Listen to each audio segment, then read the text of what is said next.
Hello hello, bienvenue dans les fondamentaux de l'aquarelle. La dernière fois on a vu les lavis uniformes et aujourd'hui on voit les lavis non uniformes.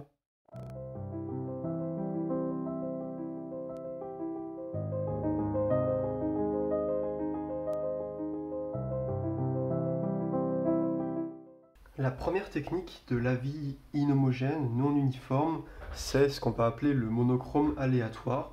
Donc on va prendre une seule couleur et on va faire un peu n'importe quoi dans l'humide.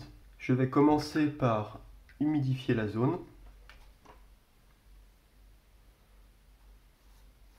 comme si je voulais faire un lavis uniforme sur une base humide.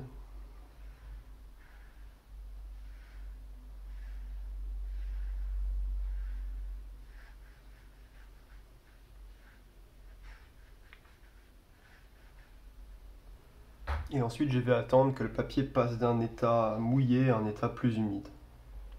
Donc, il faudrait que le grain du papier apparaisse et qu'on perde un peu l'effet lisse, miroir.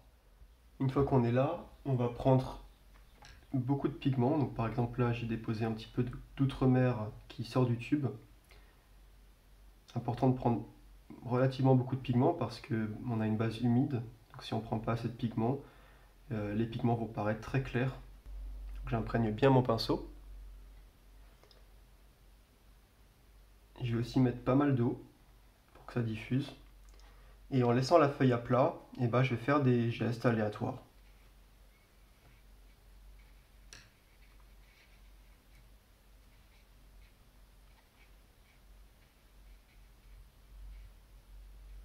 Voilà. Et ensuite, je ne vais plus y toucher. Je vais attendre que les pigments diffusent dans la base humide. J'ai laissé suffisamment sécher pour pas que les pigments bougent quand j'incline ma feuille. Et on va pouvoir passer au deuxième type de lavis inhomogène monochrome, qui est un lavis moins aléatoire, un monochrome directionnel. Alors qu'est-ce que c'est que ça? Eh bien, on va mouiller la surface, encore une fois.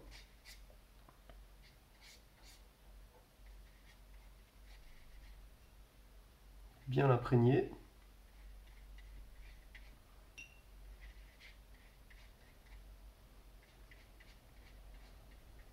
Et encore une fois, on va attendre que ça sèche un peu pour que le papier soit humide et non pas trempé ou mouillé.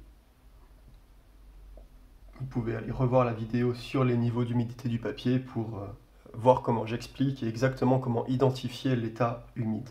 Une fois qu'on est là, ce qu'on va faire, c'est comme précédemment, prendre beaucoup de pigments.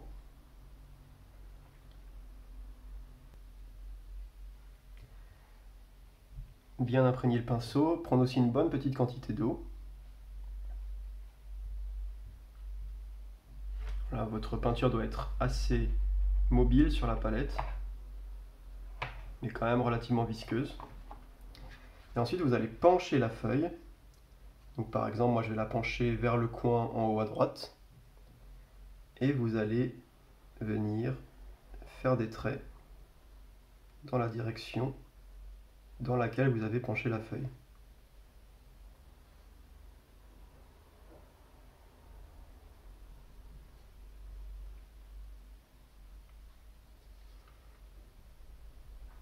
Et vous pouvez renforcer au milieu des traits éventuellement avec une couleur plus foncée. Penchez bien toujours votre feuille dans la même direction. Vous allez essuyer la goutte qui s'accumule en bas de la feuille. Voilà. Vous allez laisser votre feuille comme ça sécher en la maintenant.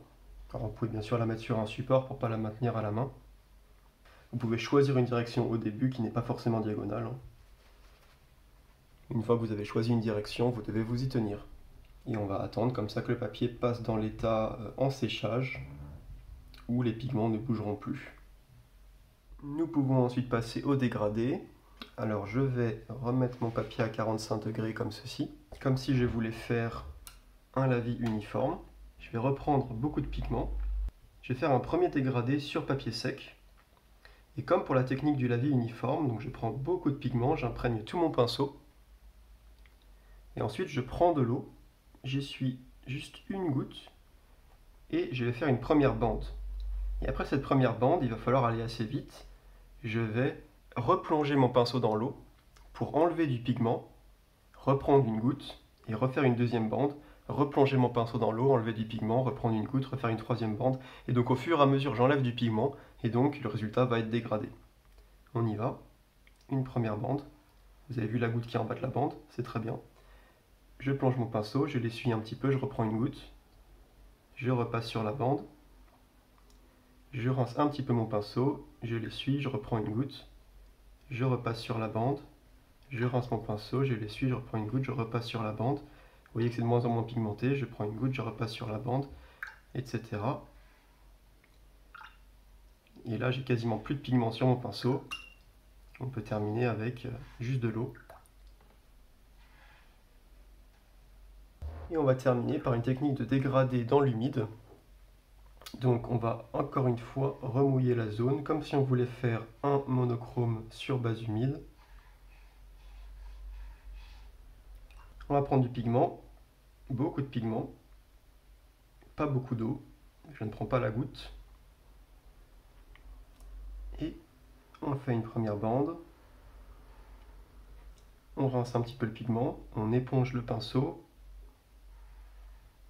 On rince un petit peu, on éponge. Faut pas qu'il y ait trop d'eau sur le pinceau, on rince un petit peu, on éponge. Éventuellement on peut reprendre du pigment si on trouve qu'il n'y en a plus assez. Faire un dégradé quand même assez progressif.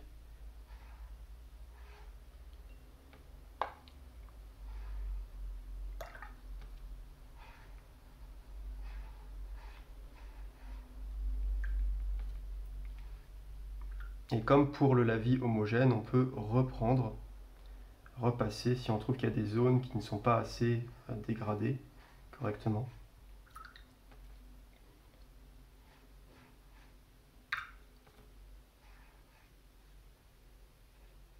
Vous voyez des techniques assez intéressantes. L'aquarelle permet vraiment d'avoir des rendus assez doux au niveau des transitions super facilement. Et c'est pas un hasard si j'ai fait ces exemples avec de l'outre-mer, avec un bleu clair. C'est que on obtient très facilement des ciels dynamiques quand on fait des lavis inhomogènes. Et par exemple, en laissant du blanc comme ça, on peut tout de suite avoir des impressions de nuages.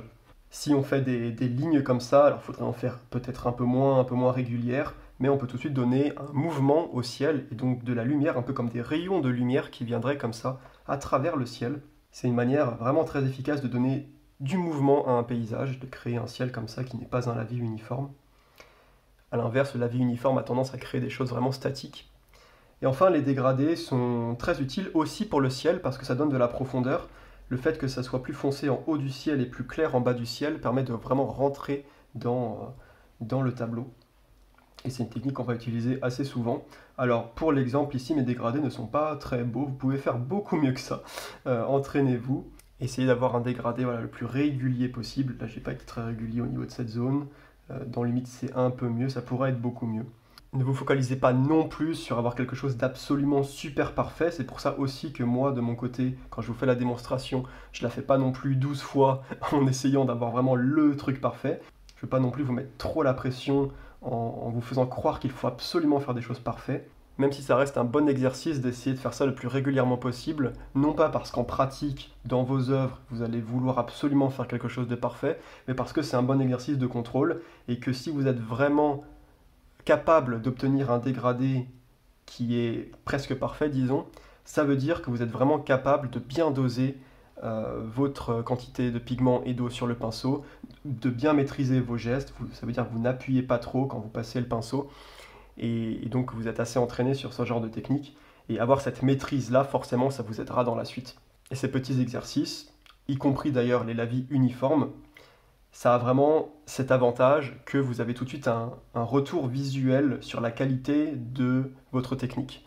Vous voyez par exemple si votre dégradé est bien régulier, vous voyez si votre lavis uniforme est bien uniforme, et essayez d'atteindre en quelque sorte la perfection sur ces exercices, ça vous force à développer votre maîtrise technique. Mais surtout, ne vous découragez pas si vous n'avez pas quelque chose d'absolument parfait, c'est vraiment pas grave. L'essentiel, c'est de se motiver à s'entraîner régulièrement et voilà, de gagner petit à petit en aisance, tout simplement. Merci d'avoir suivi donc ce tutoriel sur une des techniques les plus fondamentales de l'aquarelle. Et je vous souhaite un bon entraînement, faites-en plusieurs, et à la prochaine!